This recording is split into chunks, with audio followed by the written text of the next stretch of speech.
Hamas meluncurkan serangan balik ke lokasi pasukan pendudukan Israel di 3 front jalur Gaza.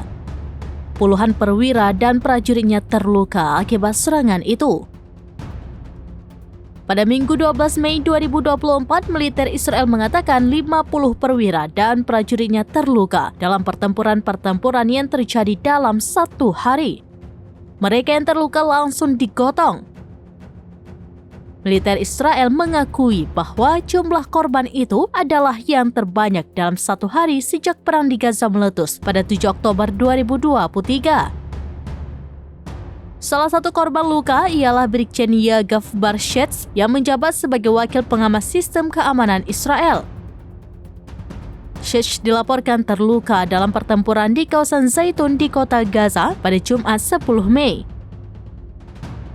Shetz dibawa ke rumah sakit Ichilov guna menjalani perawatan. Sementara itu, para pejuang Hamas melawan Israel di 3 front dan melakukan sejumlah operasi penyergapan di Gaza. Brigade Al-Qassam menyerang Ashkelon dan Sderot dengan beberapa roket. Brigade itu menargetkan setidaknya 8 tank Israel, beberapa di antaranya terbakar.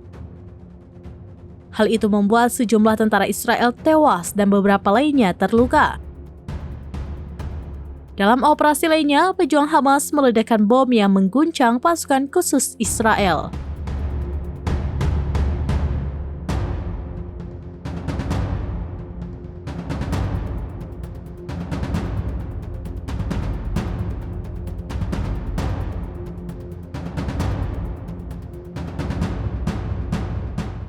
Download Tribun X sekarang, menghadirkan lokal menjadi Indonesia.